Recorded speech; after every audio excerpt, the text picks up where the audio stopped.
Hello বন্ধুরা, good morning. আজ সকাল থেকে ভিডিওটা শুরু করছি। এখন বাজে 6:30টার মতো। তো এখন থেকে আমরা ভিডিওটা শুরু করছি। আজকে একটু সময় পেলাম, তাই ভাবলাম চা খাওয়া থেকেই তোমাদেরকে না হয় ভিডিওটা শেয়ার করা যাক। এই যে দেখো, তোমাদের দাদাভাইকে মুড়ি দিয়ে দিয়েছি আর আমি এদিকে মুড়ি খেতে শুরু করে দিয়েছি। আসলে কি জানো তো, সকালবেলায় মুড়ি না খেলে না খুব তাড়াতাড়ি আবার খিদে পেয়ে যায়। আর সকালবেলায় মুড়িটা খাই যে তোমার দাদাভাইয়ের যে তরকারিটা হয় ওই তরকারিটা দিয়েই খায়, আর চা, বাস। আর এদিকে দেখো আদি ফোন দেখছে একসাথে, মানে ওর বাবার সাথে, আর মুড়ি খাচ্ছে। আর এদিকে দেখো চা খাওয়া কমপ্লিট হয়ে গেছে। তো চা খাওয়া কমপ্লিটের পরে এই যে কালকে যে ভিজে জামা কাপড়গুলি ছিল সেগুলি আর কি একটু মেলে দিচ্ছে। এই সময় বৃষ্টিটা একটু থেমেছে। আসলে সকাল থেকেই আজকে বৃষ্টি হচ্ছে, কি বলবো বন্ধুরা, একদম ওয়েদার ভালো নেই। তো এইখানে দেখো জামা কাপড়গুলো মেলে দিয়ে চলে এলাম। আর এদিকে বাসনগুলো নিয়ে চলে এসেছি কলপারে। এগুলো সব কিছুই আর কি ধুয়ে নেবো। আর এই সময় আমার মুডটা অনেকটাই খারাপ ছিল, কোনো কারণে তোমার দাদাভাইয়ের সাথে কথা কাটাকাটি হচ্ছিলো আর কি। তো সেই সময় আর কি তোমার দাদাভাই বলছিল যে এরকম করে ভিডিওটা দেবো, আমি যে দেবে। তো আমি আর কি একটা আলাদাই মুডে আসছিলাম বাসন ধোয়া কমপ্লিট করে। তো এসে পরে এই যে তোমাদের দাদাভাইয়ের ব্যাগটা গুছিয়ে দিচ্ছি, এই যে খাবার দিয়ে দিয়েছি, তারপরে গামছা বলো, ডাস্টার, সব কিছু আর কি দিয়ে দিচ্ছি, ওর সবটা রেডি করে দিচ্ছি। তো ও এদিকে আমাকে আর কি ক্যামেরাটা ধরে দিচ্ছিলো। আমি বললাম তুমি যতক্ষণ রয়েছো একটু ধরে দাও। তো তারপরে ওর সাথে একটু ইয়ার্কি মারছিলাম। ও বলছে আমার কাছে পয়সা নেই, পয়সা দাও। তো আমি ব্যাগ খুলে দেখলাম ওর কাছে এখনও মোটামুটি 350 টাকার মতন রয়েছে। তো আমি ভাবলাম যে দেখে যখন নিয়েছি আর তো দেবো না। আর ওর ব্যাগে দেখলাম লবঙ্গ রয়েছে, তাই ভাবলাম একটা খেয়ে নিই সকালবেলায়। ওকেও একটা দিলাম, ও বললো আমাকে একটা দাও। আর জানি না ও কেন এই লবঙ্গগুলো খাই, আমার খুব একটা ভালো লাগে না, তবে আমার যখন মনে পড়ে তো আমি একটা করে খাই। আর আমি যখনই খাচ্ছিলাম তখন কৃষ্ণা ছিল, কৃষ্ণা বলছে বৌদি আমাকেও একটা দাও। আমি বললাম খেয়ে নিবি কিন্তু নষ্ট করিস না, দিয়ে তাই ওকে একটা দিলাম। আর একটা কথা কি জানো তো বন্ধুরা, এই সকালবেলাতে আমার এইটা কিন্তু রোজের রুটিন, এই যে তোমার দাদাভাইয়ের ব্যাগ গুছিয়ে দেওয়া। আমি তোমার ভাইকে বললাম যে তোমার ব্যাগ দেখো গুছিয়ে দিয়েছি, আর বলতে পারবে না। তো তারপরে দাদাভাই চলে যাওয়ার পর এই যে এত কিছু কাচাকুচি সব করেছি, এগুলো আবার নতুন করে সব কিছু কাচ্ছি, ঠিক আছে। দিয়ে এই যে এটার মধ্যে মিলে দিয়েছি, ঠিক আছে। এটার মধ্যে এই যে মিলছি এখনও। তো আর বৃষ্টিটাও এখন এসছে, ওই জন্য আর কি নিচে যে জামা কাপড়গুলো মিলেছিলাম সেগুলো নিয়ে চলে এসেছি, এই উপরটাতেই মিলে দিচ্ছি। তো তোমাদেরকে একদিন এই বাড়িটা ঘুরে দেখাবো কেমন, যে বাড়িটা এখন আমরা নতুন থাকি, তো সেই বাড়িটাও ঘুরে দেখাবো। আর একটা জিনিস বন্ধুরা, কিছু মনে করো না, এই টিয়া পাখিগুলো প্রচণ্ড মানে কি বলবো, প্রচণ্ড বদ, মানে এত বদমাইশ, মানে বলার কিছু নেই। যখনই ভয়েস ওভার দেবো তখনই কিন্তু ওদেরকে চেঁচামেচি করতেই হবে, মানে কিছু না কিছুভাবেই চেঁচাতেই হবে, এমন অবাধ্য পাখি এগুলো, রাগ ধরে যায় মাঝে মাঝে। তবে বন্ধুরা এরপরে কিন্তু ওয়েদারটা আবারও চেঞ্জ হয়ে গেছে, মনে হচ্ছে আবার যেন শীত ফিরে এলো। কি আর বলবো, প্রচণ্ড পরিমাণে ঠান্ডা লাগছিল আজকে। আর আদিকে তো আমি চান টান কিছুই করাইনি। তবে এরকম ওয়েদার সত্যি বলছে একদম ভালো লাগে না। একবার মাঝের মধ্যে মানে গরম, আবার একবার মানে ঠান্ডা। তো এরকম ওয়েদারেই বাচ্চাদের খুবই শরীর খারাপ হয়। তো আদেরও প্রচণ্ড শরীর খারাপ, কি বলবো। তো এই যে দেখো আমি উপর থেকে নেমে চলে এসেছিলাম, আর আদির খাবারটাও চাপিয়ে দিয়েছিলাম। আর টাইম কলে জল চলে এসেছিলো, তো টাইম কলে আর কি আমি হাঁড়ি নিয়ে চলে গেলাম জলটা ভরে নিই। তো এইদিকে দেখো কুকুরটা মানে ওর পেতেই আছে যে টিয়া পাখিগুলোর পেছনে কখন লাগবে। তো টিয়া পাখিগুলোকে একটু বার করে দিলাম, সকাল থেকে ঘরেই ছিল, আর এখন বৃষ্টিটা একটু কমেছে তাই আর কি ওকে বার করলাম। ঝিমঝিম করে বৃষ্টি পড়েই যাচ্ছে আর কি হালকা হালকা। তো সেটাই ভাবছি রান্নাটা কি কাঠের উনুনে করব, না আগের দিন কয়লা কুড়িয়ে নিয়ে আসা হয়েছিল দুটিখানি, ওইটাতেই আঁচটা দেবো, সেটাই এখন ভাবনা চিন্তা করছি। তো দেখা যাক কি হয় লাস্ট পর্যন্ত। যদি বৃষ্টিটা কমে, তাহলে মেঘটা যদি কেটে যায়, তাহলে আমি ওই কাঠের উনানেই চাপাবো, না হলে কিন্তু আমাকে যেমন হোক করে কষ্ট করে আঁচটা দিতেই হবে। আর এদিকে দেখো আদির খাবার হচ্ছে। আর এই জায়গাটা দেখো কতটা অপরিষ্কার হয়ে আছে, তবুও আমি যতটা পারি গুছিয়ে রাখি। কিন্তু একটা কথা কি জানো তো, মানে আমার শাশুড়ি মা এরকম করেই রেখে দেয় বারবার এই তাকটা, আর আমি বারবার গুছাই। তো এটা করতেই হবে, কিছু করার নেই, একজন গুছাবে একজন নোংরা করবে। তো এটা এরকম করে যখন চলে যাচ্ছে এরকম করেই চলে যাক। আর গ্যাসটাও একটু নোংরা হয়েছে, গ্যাসটাও আর কি একদিন পরিষ্কার করব। তো এদিকে আদির খাবার হচ্ছে, আদিকে খাওয়াতে হবে। এখন বেজে গেছে অনেকটাই, 9:30টার মতো। তো আদিকে এই দুদিন হলে এইগুলো খাওয়াচ্ছে এই খাবারটা, তবে ভাবছি আর খাওয়াবো না, আসলে ও হজম করতে পারছে না। আর এইদিকে দেখো আমি জল নিয়ে চলে এলাম হাঁড়িতে, পাশের বাড়ি কাকাদের ঘর থেকে টাইম করলে জল চলে এসছে, তো জল নিয়ে চলে এসেছি। এরপরে এখনও পর্যন্ত কিন্তু আদির খাবার হয়নি, আদির খাবার হোক, চলো আদিকে খাওয়াবো। এই যে এইদিকে বাইরের ওয়েদারটা দেখে না আরেকবার, সত্যি বলছে একদম ভালো লাগছে না। এই সকাল থেকে বৃষ্টি বৃষ্টি করে না একদম ভালো লাগছে না। আর এই বৃষ্টির দিনে বন্ধুরা বললে হয়তো বিশ্বাস করবে না, এই বৃষ্টির দিনে যদি একটুখানি মানে কি বলবো, বেশ বসে বসে দিন কাটানো যায়।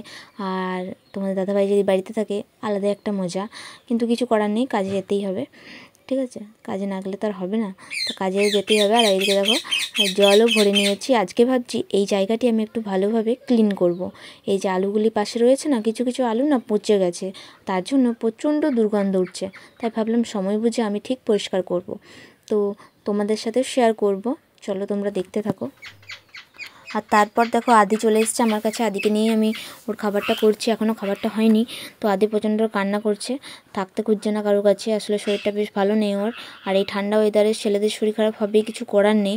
আর এদিকে দেখো অনেকটা সময় পার করে আদির খাবারটা নামিয়ে দিয়েছি, ঠান্ডা করতে দিয়েছি। আর এই যে দেখো উনুনটি তো অনেক দিন রান্না করা হয়নি, যার ফলে উনুনটি ভেঙে ফেলেছে।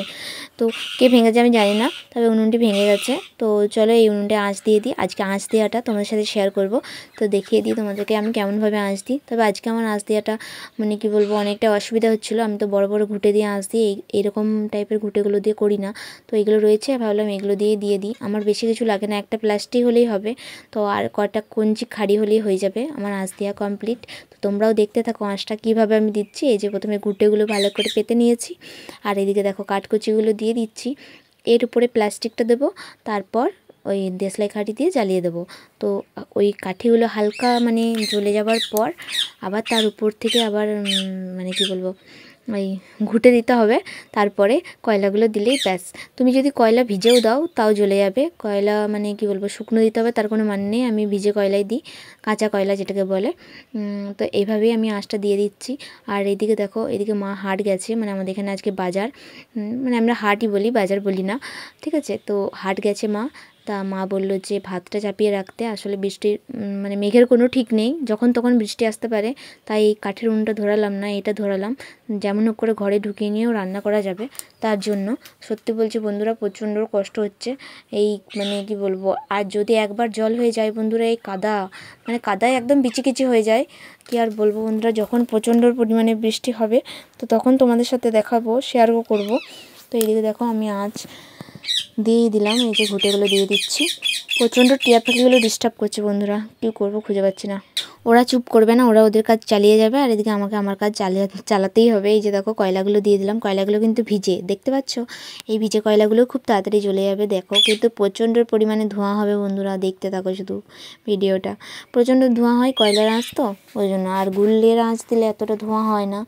আসলে এই কয়লা আমাদের নদীতেই পাওয়া যায়, তাই ভাবি হয়তো যে কয়লা দিয়েই সেরে দেওয়া যাক, কী আর করবো। আর তারপরে আমি চান করতে চলে গেছিলাম। তো তারপর চান করে আসার পরে এই যে মাথাটা একটু আঁচড়ে নিচ্ছি। আর দেখো আমার ভিডিওটা কিন্তু ভালো হবে না, আসলে প্রচণ্ড ঘরের মধ্যে ধোঁয়া ঢুকেছে, আর ধোঁয়া ঢোকার ফলে মানে ক্যামেরাতেও ভিডিওটা সেরকমভাবে আসছে না। আর এদিকে দেখো তোমরা হয়তো ভাববে আমি কেন ছেলেদের জামা পরেছি, তোমাদের দাদাভাইয়ের জামাটা পরে নিয়েছি নাইটির উপরে, আসলে একটু বেশ ঠান্ডা ঠান্ডা লাগছিলো, তো তার জন্য আর কি পরে নিলাম। আর আজকে দেখো আমি একটু ঝুড়ো সিঁদুর পরবো, আর একটি শখ হয়েছে যে ঝুড়ো সিঁদুরটাও পরি। আসলে ঝুড়ো সিঁদুর পরলে আমার মানে কি বলবো, প্রচণ্ড পরিমাণে আর কি কপালটা চুলকায়, তার জন্য আমি ঝুড়ো সিঁদুর খুব কম পরি, মাঝের মধ্যে পরি, অভ্যাসটা রাখি। আর আমি লিকুইডটাই বেশি ইউজ করি। তো চলো আমি একটু সাজুগুজু করে নিই, তারপর আবার দেখা হচ্ছে। তো তারপরে আমি এই যে কাচাকুচি করতে চলে যাচ্ছি, চান করার পরে যে কটা ছিল সেগুলোই আর কি কেচে নিয়ে চলে এসেছি। আর তারপরে দেখো ভাতের চালটা ভালোভাবে ধুয়ে নিচ্ছি, আমি একবারই ধুই, আর খুব বেশি মানে চাল থাকলে 2-3 বার ধুই। আর আমাদের তো বেশি চাল লাগে না, তাই কম পরিমাণেই আর কি চাল লাগে, তাই জন্য একবারেই ধুয়ে নিই। তো ধুয়ে ওই জামাটির মধ্যে রেখে দিলাম। তো চলো চালটা দিয়ে আঁচটা কিন্তু ধরে গেছে, মনে হবে যে ধরেনি, আসলে যেই আগুনটাই মানে পুড়ে আর কি ছাই হবে কয়লাটা, সেই আগুনটাতে কিন্তু আমার ভাতটা হয়ে যাবে। তো আরও যখন আঁচটা পুরো গনগনে আসবে তখন কিন্তু আরও একটা তরকারি হয়ে যাবে। তাই বলছি বন্ধুরা, সবসময় সংসার করতে হলে একটু হিসাব করে চলতে হবে, তাই না? তার জন্য আমি একটু মানে হিসাব করে চলছি। তো ভাতটা যদি এই আঁচটায় হয়ে যায় তাহলে তো মানে যখন পুরোপুরি আঁচটা আসবে তখন কিন্তু তরকারিটাও হয়ে যাবে। তার জন্য আর কি ধোঁয়া হতে হতেই আর কি মানে আগুনটা থাকতে থাকতে আমি চাপিয়ে দিয়েছি যাতে ভাতটা হয়ে যায়। আর প্রচণ্ড ধোঁয়া হচ্ছে, দেখতেই পাচ্ছ। তো আমি চালটা দিয়ে দিয়েছি, চলো একটু মানে ধোঁয়াটা সরিয়ে আর কি ঢাকাটা দিয়ে দিলাম। আর এদিকে মেঘের অবস্থা দেখো, মেঘ কিন্তু আবার কালো হয়ে এসছে পুরো, মানে কি বলবো, এরপর মনে হচ্ছে আবার বৃষ্টি নামাবে, বৃষ্টি নামালেও কিছু করার নেই। আর এদিকে দেখো ভাত হয়ে গেছে, এদিকে মা তরকারি চাপাচ্ছে, কুমড়ো হবে আর মাছ হবে। আমাদের হাটবারে বেশিরভাগ মাছই হয়, মা মাছ নিয়ে আসে। আর ওইখানে দেখো আদি খেলা করছে, এই যে এই নখপালিশ এনে দিয়েছে মানা, ওর নখপালিশগুলো আর কি শেষ হয়ে গেছে, তো সেগুলো এনে দিয়েছে, ওগুলো নিয়ে খেলা করছে। আর এদিকে আমি বলতে গেলে আদির এমনি কোনো জ্বালা নেই, চুপচাপ বসে খেলা করবে, কিন্তু যদি আমাকে দেখে ফেলে না তো কোনো মতে খেলা করবে না, শুধু আমার কোলেই চাপতে চাইবে। তো যাই হোক বন্ধুরা, এই সংসারে এত কাজকর্ম করতে মানে কি বলবো, নাজেহাল অবস্থা সত্যি করেই আমার হয়ে যাচ্ছে আসলে এই ছেলেকে নিয়ে। তবুও আমি কিন্তু গরু ছাগল নিয়ে কোনো কিছুই থাকি না, তোমরা দেখেছো ওগুলো মাই করে। তবুও যেটুকুন সংসারে কাজ করছি তো সেইটুকুনের মধ্যেই বলবো আর কি প্রচণ্ড নাজেহাল অবস্থা হয়ে যাচ্ছে আমার। এদিকে দেখো আলুগুলো নিয়ে চলে এসেছি, এই আলুগুলো আর কি সব কুড়িয়ে দিলাম, তোমাদেরকে বললাম এই জায়গাটি ভালোভাবে পরিষ্কার করে নেব। এই যে দেখো কী সুন্দর করে পরিষ্কার করে নিয়েছি, ঘরটাও বেশ ভালো করে ঝেঁটিয়ে নিয়েছি। তো এখন বাজে, মায়ের এখনও রান্না হয়নি, এখন বাজে প্রায় 12টা ওরকমই বাজবে। তো সেই টাইমটায় আর কি সব কিছু পরিষ্কার করে নিয়েছি, এদিকে বস্তাটাও পেতে দেবো। আর এদিকে দেখো এতগুলো কাচাকুচি করা হয়েছিল, তো সেগুলো আর কি তুলে নিলাম। তো এগুলো আর কি ভালো করে কাজ করে নেব। আর তা করতে করতে এই যে দেখো অনেকটা সময় পেরিয়ে সন্ধ্যা হয়ে গেছে, তোমাদের দাদাভাই কাজ থেকে চলে এসছে, মুড়ি দিয়ে দিয়েছি, মুড়ি খাচ্ছে।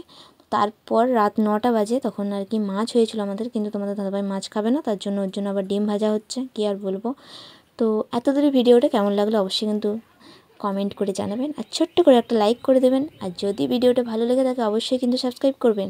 আর ভিডিওতে যদি কোনো ভুল হয়ে থাকে তো প্লিজ আমাকে ক্ষমা করে দিন, ঠিক আছে? কারণ এগুলো তো আমার নতুন নতুন ব্লগ, ঠিক আছে, এই প্রথম তাই না? তো চলো বন্ধুরা, এখানেই ভিডিওটা শেষ করছি, বাই, ভালো থাকবেন, সুস্থ থাকবেন।